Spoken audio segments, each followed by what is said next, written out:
नमस्कार दोस्तों। सुचा सिंह जी, नमस्कार जी। नमस्कार जी, नमस्कार। मैं मैं Sucha Singh, 400 metre runner, veteran athlete. मैं नए साल का सभी भारतवासियों को ऑल इंडिया रनर मोटिवेशन और क्रिसमस और सभी देशवासियों को नए साल की शुभकामनाएं देता हूं कि ये साल आपके लिए बहुत ही खुशियां और ज्यादा से ज्यादा खुशियां लाए और आप दिन दुगनी और रात चौगनी उन्नति करें। धन्यवाद sir, thank you very much. आप ऑल इंडिया रनर्स मोटिवेशन में आए।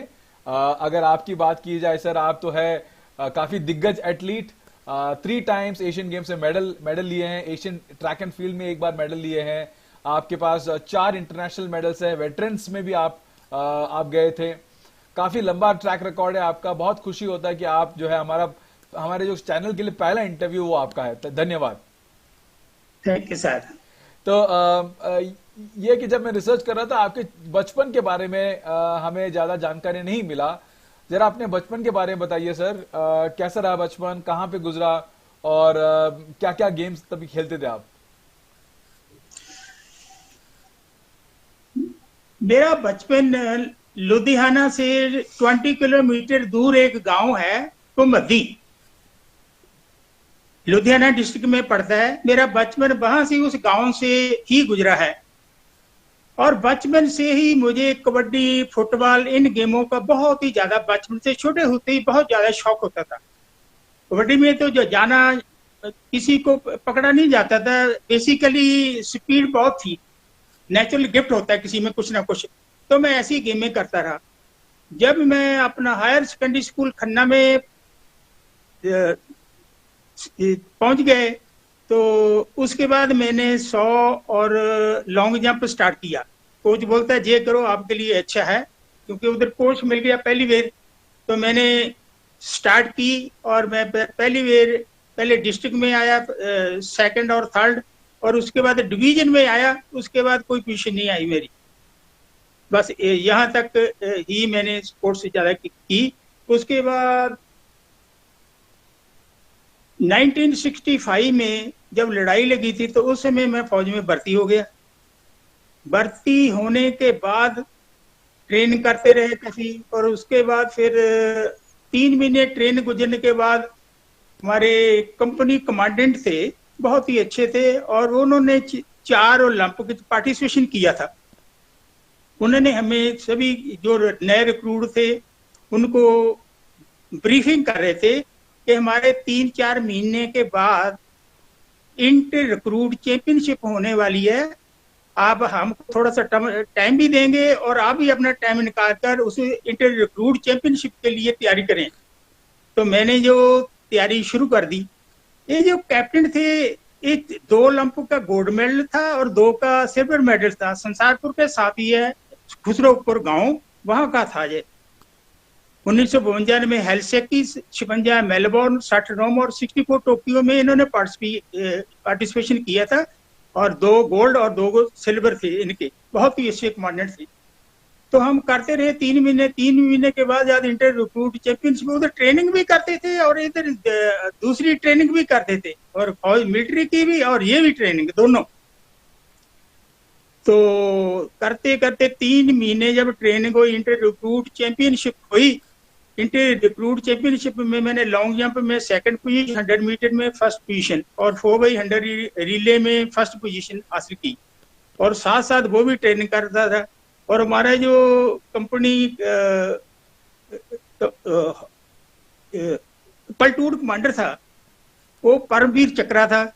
वो बोलता, सोचा से फेल मत हो जाना, हमारी ट्रेनिंग भी बहुत हार्ड है, आपने बेंट भी करने हैं, 1 माइल, 3 माइल और 10 माइल की रेस भी करनी है, और आपने सारे जो टेस्ट दूसरे हैं फायरिंग के वो भी करने हैं। मगर सर आप फिक्र मत करिए, मैं फालतू टाइम में सब कुछ करता रहता हूँ और करूंगा भी, और इसमें भी फर्स्ट आऊंगा, और ट्रेनिंग में भी मैं अच्छा करूंगा। और ऐसा हुआ कि इधर बेस्ट एथलीट हो गया, और उधर जब ट्रेनिंग खत्म हुई तो मैं उस ट्रेनिंग का भी बेस्ट रिक्रूट बन गया। तो सारे के सारे कमांडर सारे बड़े हैरान हुए, ये उधर ट्रेनिंग भी फर्स्ट आ गया और इधर भी बेस्ट रिक्रूट हो गया। तो उसके बाद फिर हमको टाइम मिल गया लंबा 6 महीने का। वो 6 महीने के बाद मेरी पहली नेशनल हैदराबाद में 6 all India open national athletic championship Hyderabad में होनी थी। फिर मैंने 6-7 महीने लगातार बहुत ही ज्यादा मेहनत करी और कंपनी कमांडर की तरफ के हमें कुछ डाइट भी मिलना शुरू हो गया और काफी कुछ पहले से ज्यादा टाइम, पहले तो टाइम नहीं सी मिलता, बहुत कम था, अभी टाइम भी ज्यादा मिलने लगा। तो जब 1967 में हैदराबाद में हुई तो मैं 4x100 रिले में फर्स्ट पहला गोल्ड मेडल हासिल किया और 200 मीटर में थर्ड पोजीशन हासिल की थी। तो इस पोजीशन के आधार पर मुझे ऑल इंडिया AAFI ने हमको कैंप में चुन लिया गया। तो हम पटियाला में ट्रेनिंग के लिए इस कैंप में आ गए। बहुत सारे खिलाड़ी various part of the country they have to come over there training के लिए आए और हमने बहुत उधर मेहनत करी काफी ज्यादा। तो करने के बाद 68 में बेंगलोर में हुई थी ऑल इंडिया ओपन, उधर भी गोल्ड और सिल्वर मेडल लिया। फिर 69 में अजमेर में silver medal all India open.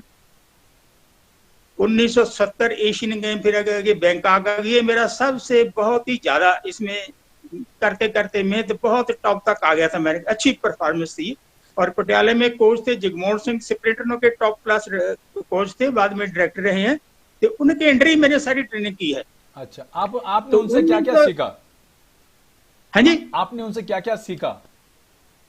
हमने उसी ट्रेनिंग तो उन्होंने बहुत सारे स्टार्टों के बारे में दसिया कि भाई स्टार्ट इतनी किस्म के होते हैं, आप स्टार्ट लो। फिर मेरी 100 मीटर चेंज करके उन्होंने कर दिया 400 मीटर रनर के आप ज्यादा अच्छा कर सकते हो। उन्होंने 100 से लेकर 400 में डाल दिया और फिर मैं 400 और 200 मीटर करने लगा। वहाँ अच्छी अच्छी ट्रेनिंग, बहुत ही बढ़िया ट्रेनिंग देती, बहुत ही सिस्टमेटिक। ये आप कहो तो मैं उसको आपको बतला भी सकता हूँ कैसे कैसे करते थे। बताइए।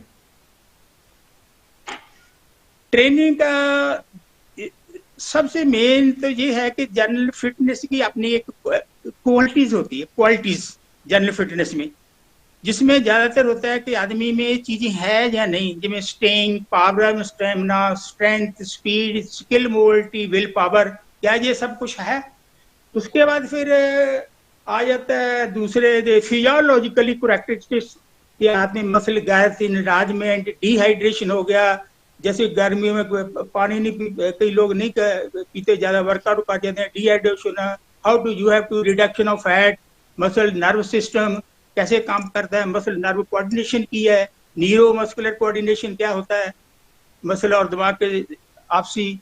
और how do you have to improve the will power कैसे है, और मसल मेटाबॉलिज्म का काम की है कैसे करता है ये, जैसे digest the food, control the energy, supply the energy to the fatigue muscle, like that. उसके बाद फिर ट्रेनिंग प्रिंसिपल होता है कि कैसे करनी है, जो सारी आइसोटोनिक, आइसोमेट्रिक, आइसोकिनेटिक। आइसोटोनिक एक ऐसी ट्रेनिंग होती है जिसके you can see the movement, but isometric you can not see the movement of your muscle. जैसे हम ऐसे करते हैं तो this is the isometric, you can not see the movement of your muscle, isometric. Isokinetic ऐसी training है जिसमें you can develop the strength and muscular endurance both. फिर आ जाती है कंटिन्यू ट्रेनिंग। कंटिन्यू ट्रेनिंग तो वो ट्रेनिंग है जैसे कि 5 मील करनी है कि 2.5 मील आ जाओ, 2.5 मील वापस।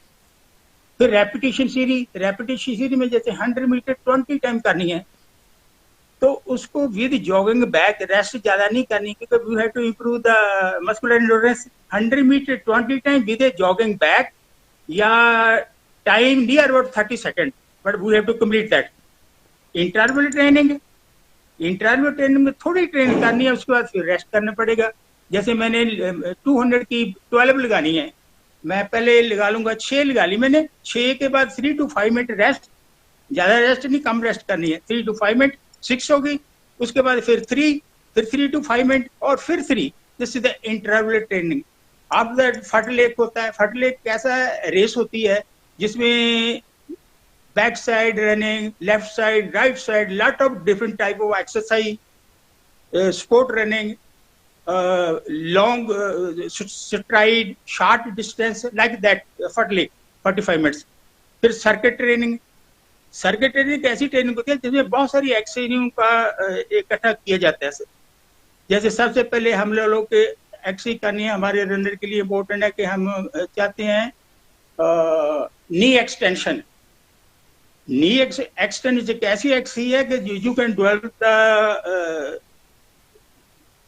Muscle and back of the Thai.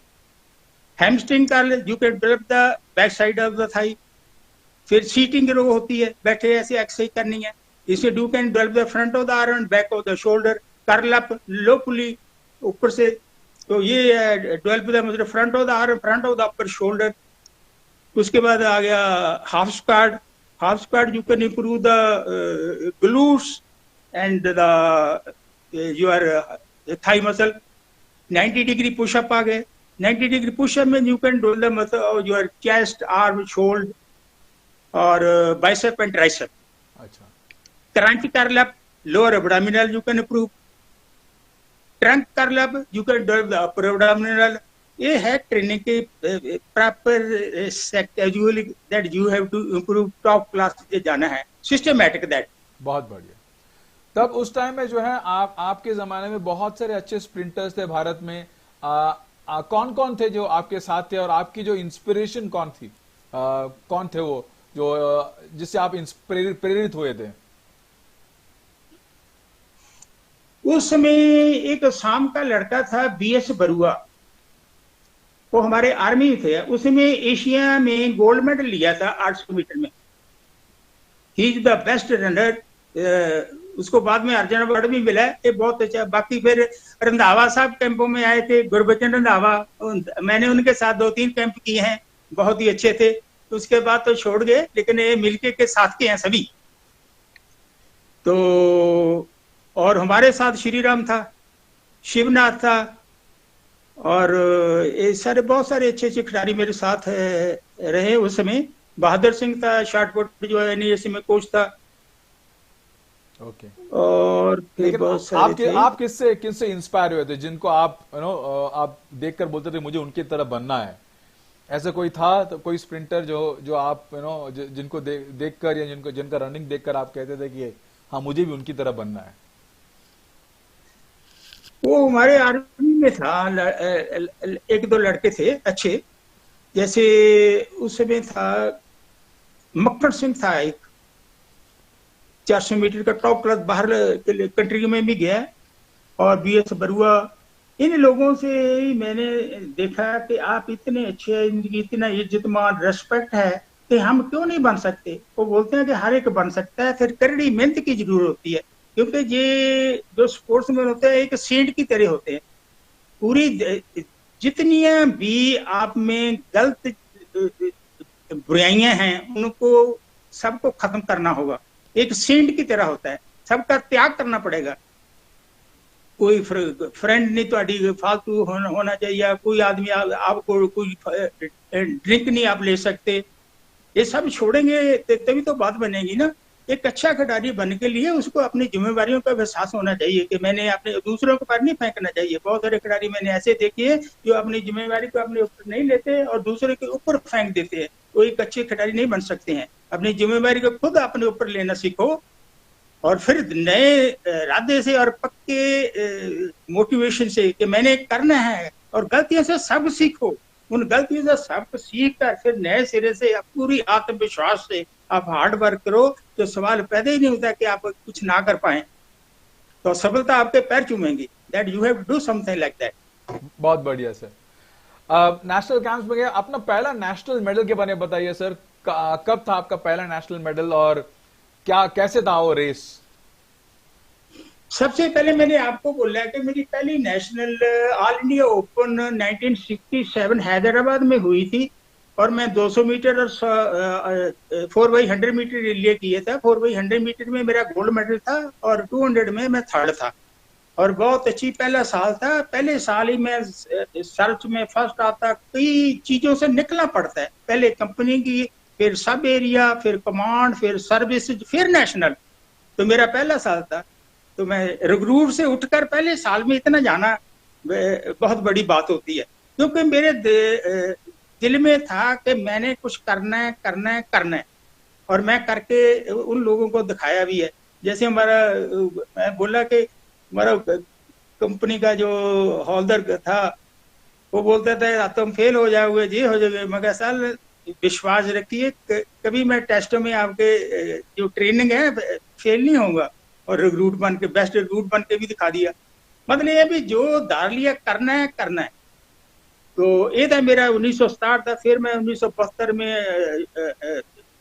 200-400 metre relay first Lucknow में, ऑल इंडिया ओपन भद्राऊ में, मदुराई में हुई थी 200-400 मीटर फर्स्ट, लखनऊ में 200-400 मीटर फर्स्ट, अजमेर में फर्स्ट एंड सेकंड, और मद्रास में ऑल इंडिया ओपन फर्स्ट।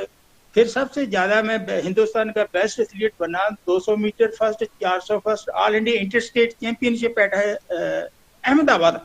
अच्छा। जहाँ 200, 400, 4x100, 4x4 4 गोल्ड मेडल, और 100 मीटर भी मैंने कर ली। 100 मीटर में सेकंड आ गया, फिर उसमें भी अच्छा किया, और अच्छा। भारत का बेस्ट एथलीट बन गया।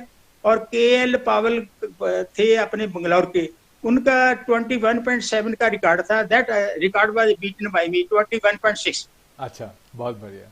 हाँ, ऐसे चलता रहा। तो जब आपका एथलेटिक्स करियर आगे बढ़ा तो आपके फैमिली में कैसा था? फिर 1900 जब से आ गया, 70 मेरे लिए सबसे ज्यादा भाग्यशाली रहा। सबसे पहला टूर उसमें मैं कोलंबो में गया, वहां से सिल्वर और ब्रॉन्ज मेडल हासिल किया। फिर मलेशिया में गया, 2 गोल्ड मेडल, 200-400 मीटर में गोल्ड मेडल है। फिर सिंगापुर गया इंटरनेशनल, जिसमें 10-15 कंट्री ने पार्टिसिपेशन किया था, वहां भी 200-400 मीटर में गोल्ड एंड सिल्वर मेडल हासिल किया था। उसके बाद उसी साल 6 एशियन गेम बैंकॉक में हुई थी। बैंकॉक में मेरा 12 दिसंबर का जन्म है, 12 दिसंबर को ही मेरी रेस हुई। अच्छा। और मैं भारत के लिए अपने जन्मदिन वाले दिन कांसी का तगमा जीत लिया। मैं बहुत ज्यादा खुश हुआ, क्योंकि मेरी पहला इंटरनेशनल पद्धति की उपलब्धियां थी। ओके ना, उस साल में अगर देखें जहां तो आपके लिए बहुत अच्छा था कि अभी मलेशिया में आपने मेडल मारे, सिंगापुर में, कोलंबो में, एशियन गेम्स में। वो साल इतना अच्छा क्यों था? आपने ट्रेनिंग में क्या किया जिससे उस साल जो है आपके लिए बहुत अच्छा रहा?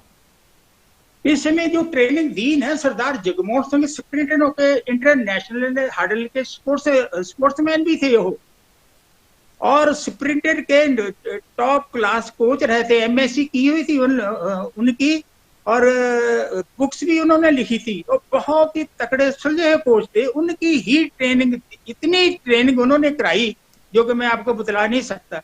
20 time 100 meter, 12 time 200 meter with no rest, ऐसा ऑफ सीजन ट्रेनिंग मैंने की है।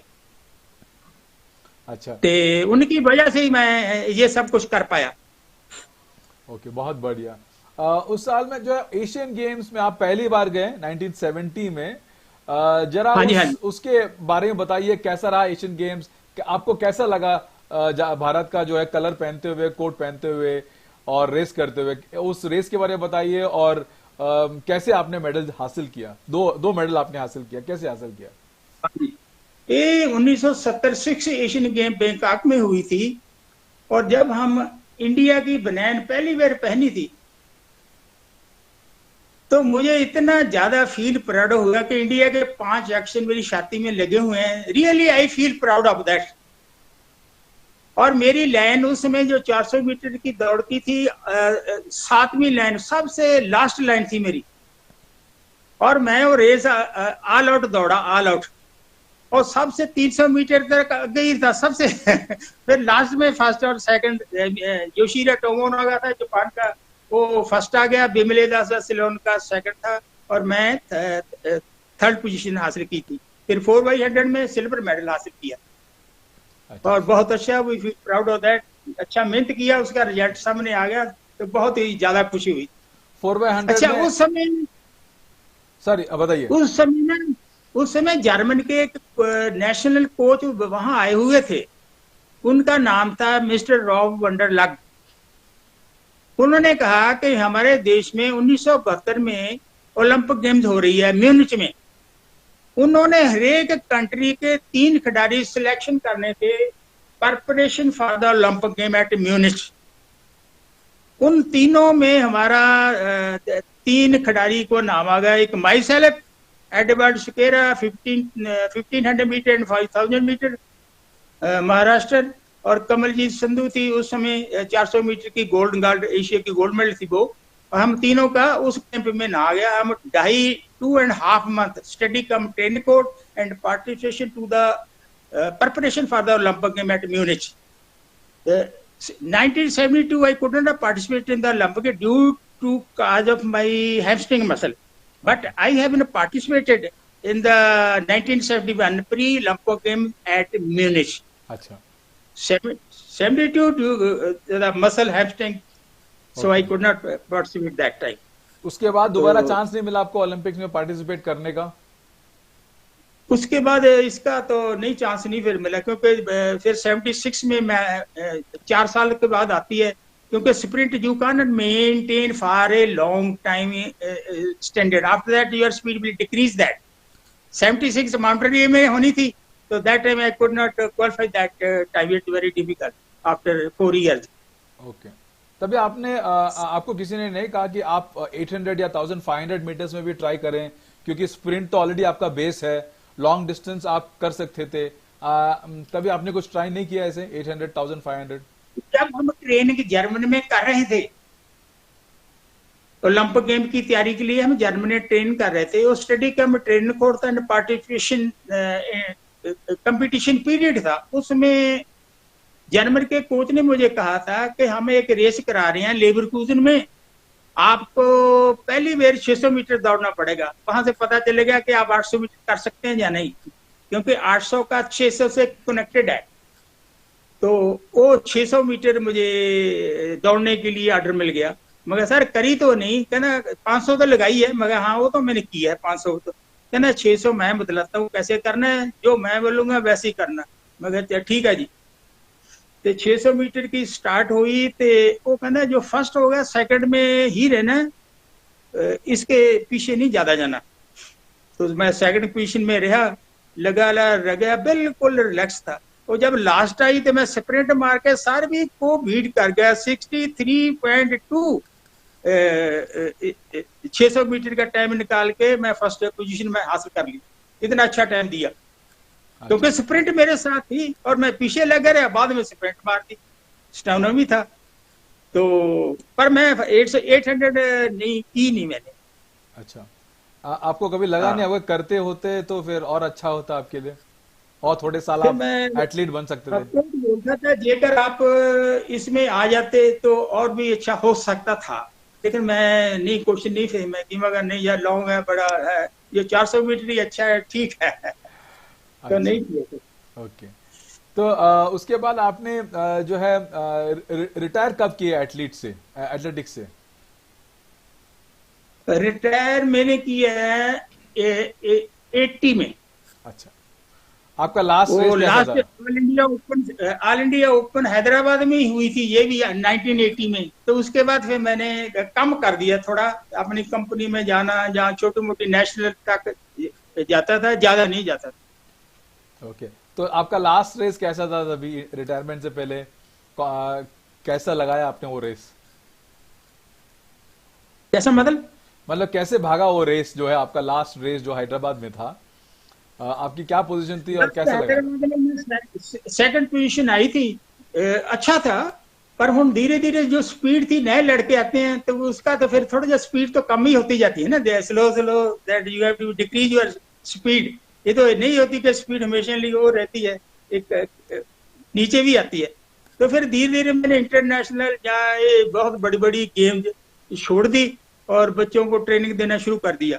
अच्छा। फिर मुझे पंजाब के डायरेक्टर कर्नल रविंदर सिंह थे, उन्होंने मुझे 4-5 साल खेलों का एडवाइजर नियुक्त कर लिया। मैं 4-5 साल खेलों का एडवाइजर रहा हूँ डायरेक्टर साहब का, और वहां मैंने लुधियाना में एकेडमी खोली और मेरे अंडर में थी, और 12 साल के कम उम्र के बच्चों की एकेडमी खोल के उनके वो रिजल्ट अच्छे दिए हैं, तो दुनिया आज तक पूछती है कि कैसे। 4-5 साल मैंने किया, फिर 4 साल मैंने ट्रेनिंग पंजाब पुलिस को दी थी, तो उनकी फ्री सेवा की 4 साल। वो बोलते हैं हमारी बड़ी इज्जत का सवाल है, हम 20 साल से हारते रहे हैं, आप ट्रेनिंग दो। इंटर फ्रंटियर चैंपियनशिप हमारे ग्राउंड में हो रही है, हमारी इज्जत का सवाल है, पैसा जितना लेना है। मगर सर मैं पैसा तो जिंदगी में कभी लिया ही नहीं, पैसा हमें तनख्वाह अपनी कंपनी देती है, पर मैं फ्री ट्रेनिंग दूंगा। वो भी 4 साल लगातार, कोई नहीं कर सकता 4 साल फ्री सेवा, और की। और 30 पॉइंट आगे लेकर नंबर 1 में आ गई। तो अच्छा उन्होंने फिर मुझे अवार्ड से सम्मानित किया, जितना भी हो सका। They have a lot of respect मी। अच्छा। तो एक टाइम था, आई मीन आप रिटायरमेंट होने के बाद 11 साल के बाद आप वापस आए वेटरन चैंपियनशिप्स में 1991, 1993, 95। बताइए उस चैंपियनशिप के बारे में, और कौन कौन से स्टार्स थे जिनको आपने मिला तब। हाँ जी, हाँ। 91 में 7th world veterinary championship Finland के शहर टुर्कू में हुई थी। वहां मैंने 4th पोजीशन हासिल की थी। बहुत अच्छा लगा, बड़े अच्छे अच्छे पुराने खिलाड़ी मिले। तो really we have to enjoy there. उसके बाद फिर 93 में हुई 9th world veterinary championship Japan के शहर मियाजाकी में। वहां मेरा एक दोस्त मिला हुआ योशिरा टोमोनागा, जो 1970 में फर्स्ट आया था। वो अपने घर में भी लेके गया था। बहुत अच्छा, बहुत ही अच्छा लगा। तो ये मियाजाकी में। अच्छा फिर 95 में अमेरिका के शहर बफलो में हुई थी। तो वहां भी हम अच्छे रहे, बड़ा टाइम पाया। बहुत सारे लोग पुराने खिलाड़ी मिले, जॉनसन थे, और बड़ा अच्छा लगा। अच्छा। आपने पुरानी क्योंकि जगह। 11 साल के बाद आप वापस आए ट्रेनिंग में, तो कैसा लगा आपका ट्रेनिंग, आपने क्या किया ट्रेनिंग में। वेटरन चैंपियनशिप में आप जा रहे थे, ट्रेनिंग कैसे किया तभी। बैटरी किया इतनी ज्यादा नहीं किया। जब पहले बहुत ही ज्यादा हार्ड अंदर तो स्प्रिंट लगाना बहुत ज्यादा, और थोड़ी सी स्लो स्पीड से भी काम चल जाता था, क्योंकि इसमें ज्यादा मसल एंड्योरेंस से आप काम चला देते हैं। क्योंकि ये ज्यादा स्पीड करेंगे बहुत ज्यादा, तो मसल तो थोड़े पुराने होते हैं ना, तो डर लगता है कि किसी टाइम कोई भी हैमस्ट्रिंग या कोई मसल खिंचा गया तो काफी टाइम लग जाता है। It is very difficult. अच्छा। तो अभी जो है आपने आपकी ट्रेनिंग, आपके 1970s की ट्रेनिंग थी, आपने जब ट्रेनिंग किया एज एन एथलीट, और अब जो है आपके टाइम में और अभी के टाइम में आप क्या क्या फर्क, आप डिफरेंसेस देखते हैं कि ट्रेनिंग स्टाइल में और ट्रेनिंग मेथड्स में। पहले और आज के समय का तो ट्रेन का बहुत ही ज्यादा फर्क है। क्योंकि 68, 9, 70, ये तो 50 साल हो गए। उस समय हमारे इंडिया में एक भी टार्टन ट्रैक नहीं था। जिस ग्राउंड में जाकर हमने इंटरनेशनल कंपटीशन लड़ने हैं, वो टार्टन ट्रैक होता है। That is ground very costly. वो हमारे कंट्री में एक भी नहीं था उस समय। 1982 में एशियन गेम दिल्ली में हुई, 82 में। उसमें जवाहरलाल नेहरू स्टेडियम बनाया गया टार्टन ट्रैक। तो उसके बाद फिर पटियाला, तो बहुत सारे हमारे कंट्री में टार्टन ट्रैक आ गए। जब हमारे पास टार्टन ट्रैक नहीं है, वो नेल रिमूव करने पड़ते हैं according to the condition of the track. तो जब वो नहीं है, तो हम दूसरे जाकर ग्राउंड में कैसे उसमें दौड़ेंगे। इसलिए हमें जल्दी ले जाते थे, ताकि उस ग्राउंड की प्रैक्टिस कर सकें। इधर नहीं होता था। इधर तो ग्रासी ग्राउंड जहाँ सेंटर ग्राउंड थे, तो टार्टन ट्रैक में जाकर दौड़ना, उसके कंडीशन के मुताबिक नेल चेंज करने, जुत्ती नहीं लेनी। तो जुत्ती भी उस समय 600-700 रुपए की थी। Nobody can afford. 150 रुपया तनख्वाह हुए थे, जुत्ती 600 थी। How we can buy that. ये समय की है। उस समय जो वेट ट्रेनिंग होता था वो कम नहीं होता था, फ्री वेट होता था, सिंपल वेट फ्री। तो उठा लो, कर लो, कुछ नहीं था। जहाँ डंबल कर लो, आयरन शू कर लो, बेल्ट ट्रेनिंग कर लो स्प्रिंटरों के लिए। क्योंकि today you see the lot of training devices, different type of free weight stack machine, compression air machine, hydraulic machine, और isokinetic machine, lot of different type of that. ते दूसरे sprint की मैं बात कर रहा हूँ कि हमारे स्प्रिंट है ना, बहुत सारी जो फ्लेक्सिबिलिटी होनी चाहिए। और वो एक्सरसाइज ज्यादा नहीं करते। वो ज्यादा ना स्ट्रेचिंग एक्सरसाइज बोलते हैं। स्ट्रेचिंग एक्सरसाइज जब तक ज्यादा नहीं करते, तो मसल इंजरी का शिकार हमेशा बने रहते हैं। After general exercise, all sprinter must be stretching exercise, क्योंकि flexibility gives the more flexibility for your joint group, increase the size of a muscle, prevention from muscle injury. That is the way of that. Okay. So we have to do that. एक ये भी आगे 3-4 किसी की हैं। Okay. तो अभी जो है आप आपने एथलेटिक्स अगर देखा होगा, तो फिर कौन ऐसे एथलीट्स थे जिनको देखकर आपको लगा कि हाँ ये काफी अच्छे हैं, अच्छे स्प्रिंटर्स हैं? ऐसे कोई आपको लगा कि हाँ अच्छे स्प्रिंटर्स आपने देखा अभी जो इन द ईयर अभी के रिसेंट स्प्रिंटर्स में कौन ऐसा है जो आपको अच्छा लगा? इंडिया की बात करें? हाँ जी। इंडिया में बहुत सारे हो, उस समय रामास्वामी था, बड़ा अच्छा था उस समय का। KL पावल भी बहुत अच्छा था, ये भी बंगलौर का ही था। काफी अच्छे थे। मैंने इनके साथ 100-200 मीटर KL पावल, रामास्वामी, ज्ञानेश्वरन, इनके साथ कंपटीशन में मैं लड़े हैं, इनके साथ फाइट किया है। हम फर्स्ट, कभी वो फर्स्ट आ गया, कभी सेकंड, कभी कोई फर्स्ट, कभी दूसरा आ गया, कभी हम। ये स्प्रिंट है। आज आप एक फर्स्ट आते हैं 100 मीटर में, कल को आपको पता ही नहीं कि आप फर्स्ट आएंगे या थर्ड आएंगे। ये पक्का नहीं होता। इससे हर टाइम हर जगह में परफॉर्मेंस सेम नहीं रहती। आज फर्स्ट हो तो कल को थर्ड और सेकंड का मूव भी देखना पड़ सकता है। This is the sprint of that. अच्छा, बहुत बढ़िया, बहुत तो अच्छा लगा आपसे बात करके। तो मैं अपना आखिरी सवाल आपसे पूछता हूं अभी, जो है क्योंकि अगर रनिंग के थोड़े टिप, जैसे रनिंग के मैं बोलता हूँ, बच्चे पूछते हैं कि रनिंग के हमको कुछ कैसे करना चाहिए, क्या है, ये है, थोड़ा सा कोई हम बोलो। मैं उनको बोलना कि रनिंग के टिप्स के बारे में सबसे इम्पोर्टेंट ये है कि इफ अगर आप हल्का रनिंग कर रहे हो स्लो, जे हील टच होती है पहले तो भी ठीक है, जे फ्लैट फुट होता है तो भी ठीक है। Heel hit the ground first, flat foot can be all right. Body straight, head and chest up, ये होना चाहिए। Toe point should be straight, feet under the knee, ये बहुत जरूरी है। Arm, hand, leg, shoulder should be very relax. Elbow 90 degree front to back swing with a relax movement. तो stride should be longer than your normal stride. Rock forward, push, take the push, powerful by your thigh. Go forward. So this is the way of that. How do you have to running that? बहुत बढ़िया, बहुत बढ़िया। Any final advice हमारे youngsters के लिए जो आपकी तरह एक एथलीट बनना चाहते हैं, उनके लिए क्या कहना चाहते हो आप? मैं खिलाड़ियों को सबसे ये कहता हूँ कि सबसे पहले अपनी जो जिम्मेवारी है ना, अपने सिर लेनी सीखो, दूसरे के ऊपर कभी ना छोड़ो। कभी बहुत सारे मैंने खिलाड़ी देखे हैं, पहली बार नहीं कुछ कर पाए, सेकंड थर्ड आ गए, दिल तोड़कर बैठ जाते हैं। तो ये तो पौड़ी का एक पहला डंडा है, उससे सबक सीखो। मेरे में कमी क्या है, क्यों मैं सेकंड थर्ड आया, क्या मेरी ट्रेनिंग में कमी थी, उसके सबक सीख कर नए सिरे से दृढ़ इरादे से कि मैं करना है, मर मिट जाऊं, करूंगा, हर हालत करूंगा। फिर दृढ़ इरादे से लगन से हार्ड वर्क करो, तो सवाल पैदा ही नहीं होता कि आप उसमें कामयाब ना हो। ये तो पक्की बात है ना। बहुत बढ़िया। बहुत अच्छा लगा आपसे बात करते हुए, और नई वर्ष के लिए ये हमारा पहला इंटरव्यू है। मुझे भी बहुत अच्छा लगा आपसे बात करते हुए। थैंक यू वेरी मच, आपने हमें टाइम दिया, और wish you very well, and I hope one day I will come to Jalandhar and I will see you. Thank you very, no problem sir. Okay, आप लाइन में बने रहिए। धन्यवाद। Thank you sir.